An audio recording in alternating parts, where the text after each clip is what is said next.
O que é que os soviéticos sabiam sobre o Brasil? A resposta é bastante simples.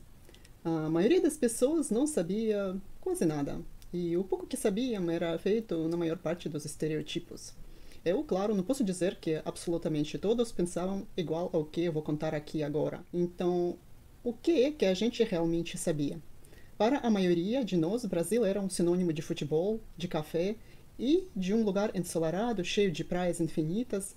E no fim da União Soviética começaram a aparecer as primeiras novelas brasileiras na televisão, que deram ainda mais cor a essa visão. Mas no fundo, era só isso mais ou menos. Não existia internet para pesquisar, não havia vídeos de viagem para mostrar o cotidiano, nem revistas estrangeiras circulando facilmente. As informações chegavam em migalhas, e com essas migalhas a gente montava um quebra-cabeça incompleto que chamávamos de conhecimento sobre o Brasil. A primeira vez que eu viajei para o Brasil foi em 1997. Quem cresceu no espaço pós-soviético conhece o personagem Ostap Bender, das sátiras de Ilf e Petrov, e ele sonhava em ir para o Rio de Janeiro de calça branca. Esse era o retrato máximo de uma vida de sucesso. Então, para nós, naquela época, essa imagem era um verdadeiro sinônimo de sonhos realizados. Então, como vocês podem imaginar, quando eu fui ao Brasil pela primeira vez, em 97, eu fiz a questão de levar comigo uma calça branca. Era a minha maneira de transformar em realidade aquele símbolo literário que atravessou gerações. E não era só o Ostap Bender, com o seu sonho de ir ao Rio de Janeiro de calça branca, que fazia parte do nosso imaginário soviético. Enquanto eu me preparava para a minha primeira viagem ao Brasil, os meus amigos riam, lançando piadas uma atrás da outra. Eles diziam: quando chegar lá, não esqueça de mandar lembranças para a tia de Charlie. Ah, e cuidado com os macacos selvagens nas florestas brasileiras. Então vocês vão perguntar o porquê essas brincadeiras aconteciam. Essas brincadeiras vinham de um filme da época soviética, extremamente popular, chamado Olá, eu sou a sua tia. Ela era baseada na peça inglesa Charlie And, escrita por Brandon Thomas. No filme, o protagonista é um malandro que está sendo perseguido pela polícia e, tentando escapar, ele invade uma casa de família rica, encontra roupas femininas e decide se disfarçar. Quando a polícia entra, ele já está fantasiado, fingindo ser a tia de Charlie, que supostamente teria acabado de chegar do Brasil. Essa farsa dá início a uma série de confusões cômicas que marcaram a época. Só que o detalhe que ficou para sempre na memória coletiva foi a tal tia do Brasil, tia do Charlie que chegou do Brasil. Esse personagem praticamente não falava nada sobre o país, mas bastou uma única frase. Ele dizia que nas florestas do Brasil vivem muitos macacos selvagens. E isso foi o suficiente para cristalizar um estereotipo inteiro. Para nós, o Brasil passou a ser sinônimo não apenas de futebol e de café, mas também dessa figura que vinha do outro lado do oceano, trazendo histórias de macacos ferozes escondidos na mata brasileira. Além disso, havia também uma musiquinha infantil que praticamente toda criança soviética na década dos anos 80 conhecia, que se chamava Na Distante Amazônia. E essa canção era muito rítmica e alegre, fácil de decorar e de cantar. E o que ela ensinava sobre o Brasil? O Brasil era um lugar distante, quase inacessível, e que lá havia animais exóticos que nós nunca veríamos nas florestas do norte, tais como os jaguares ou tartarugas. Ou seja, a música infantil reforçava a ideia do Brasil como uma terra mágica, selvagem, cheia de criaturas estranhas, completamente diferentes do nosso mundo cotidiano. Então, eu vou deixar um link para essa musiquinha na descrição do vídeo, e quem quiser assistir, vocês podem assistir. Quem já estuda russo certamente vai se divertir ainda mais ao ouvir a letra, mas mesmo quem não entende o idioma também pode gostar dessa musiquinha, porque ela transmite uma alegria contagiante e mostra como até uma canção infantil ajudava a construir os estereotipos que formavam a nossa visão do Brasil. E a partir de agora eu vou falar da segunda parte.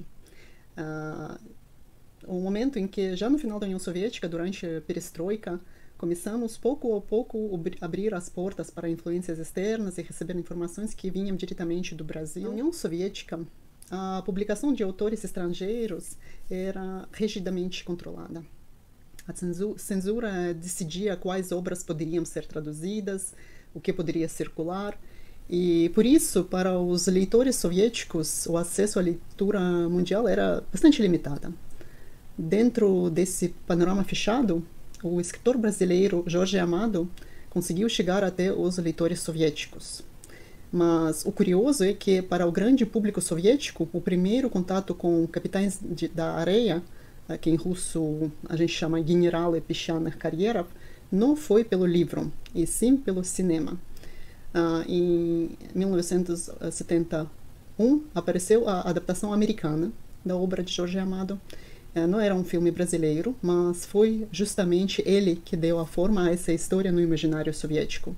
Primeiramente, o filme foi apresentado no Festival Internacional de Cinema de Moscou, onde chamou a atenção pelo retrato cru da vida dos meninos de rua em Salvador.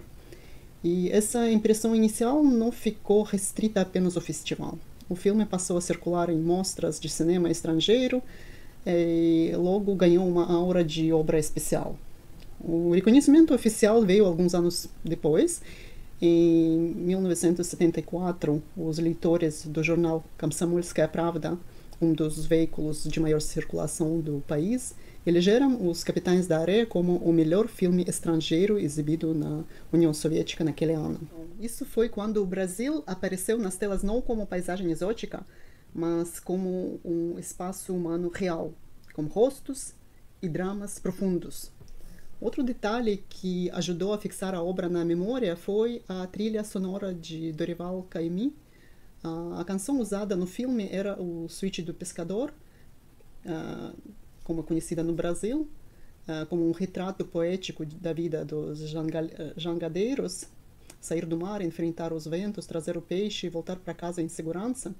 Só que, na União Soviética, a versão russa mudou radicalmente o texto.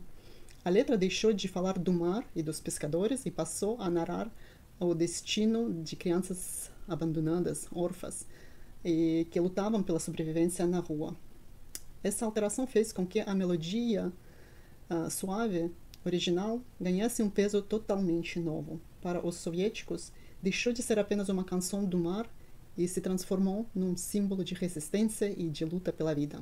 Mas, ao meu ver, a verdadeira revolução viria alguns anos depois, já na televisão, quando milhões de soviéticos descobriram o Brasil de uma forma totalmente nova, através da novela Escrava Isaura, que foi exibida a partir de ano 88.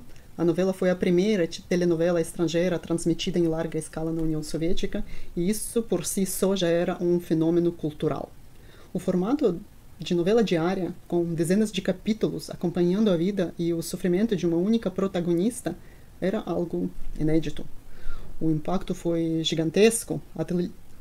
A televisão, que já era central na vida soviética, passou a ditar o ritmo das conversas sociais com uma intensidade sem precedentes.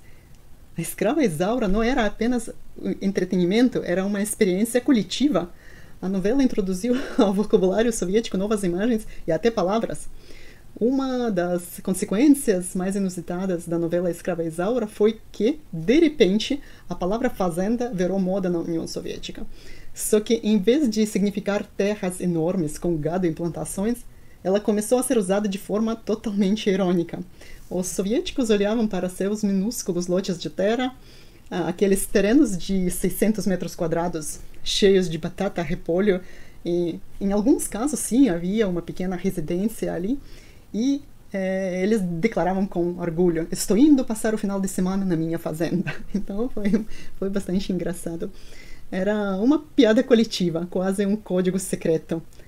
Cada horta de tomate, cada galinheiro improvisado virava a minha fazenda particular, como se todos fossem grandes proprietários rurais tropicais. E o contraste era tão engraçado que a palavra pegou de vez.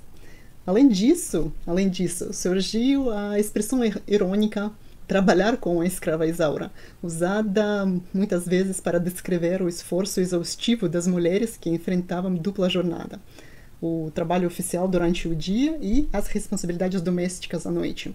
Isso mostra que a novela foi muito além da tela, deixando rastros no cotidiano, no jeito de falar e até mesmo no humor popular. E se a escrava Isaura conquistou o coração dos soviéticos pela televisão em 88, Logo em seguida veio outra onda cultural do Brasil, dessa vez pela música. No início dos anos 90, a canção Lambada, do grupo Calma, foi exibida na TV Central, na sua versão original em português. Ela tocava em todo lugar, rádios, programas musicais, discotecas, festas, todo lugar. Mas havia um detalhe curioso. Quase ninguém na União Soviética entendia português, então muito rapidamente surgiu também uma versão em russo. Só que, mais uma vez, não era uma tradução fiel, era praticamente palavras novas, só inventadas para caber na melodia. Em vez da letra original que falava de amores e desencontros, a versão russa começava com a imagem do vento trazendo uma canção de terras distantes e quentes, mais uma vez, distantes e quentes, e também falava de praias, do mar sem fim, de um sonho tropical que chegava até nós, e depois transformava tudo num convite apaixonado: venha dançar a lambada comigo. Era uma visão mais exótica e fantasiosa do Brasil, mais uma vez, feita sob medida para o imaginário soviético. Mesmo depois que a União Soviética deixou de existir, as novelas brasileiras não desapareceram das telas. Pelo contrário, continuaram a ser exibidas nos países da Comunidade dos Estados Independentes. E, sim, tinha também novelas mexicanas, mas em 95 chegou Tropicaliente, a novela ambientada no litoral nordestino, com pescadores, famílias ricas e pobres, paixões proibidas e muito, muito sol. Então, para o público soviético, pós-soviético já, foi mais um mergulho no Brasil tropical. Mostrou não só praias paradisíacas, mas também conflitos sociais, diferenças de classe, o contraste entre a vida simples dos pescadores e o luxo dos empresários. Logo depois, em 96, foi a nova novela, Mulheres da Areia, que apresentava um enredo ainda mais impactante. A história das irmãs gêmeas Ruth e Raquel, uma doce e outra ambiciosa, se vocês lembram, interpretadas pela mesma atriz, Glória Pires.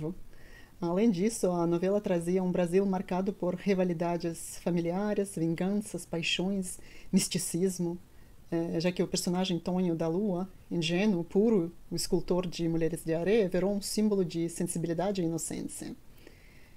E, mais ou menos com essa bagagem, esse quebra-cabeça feito de novelas, músicas, filmes e estereotipos, que eu visitei o Brasil pela primeira vez em 97.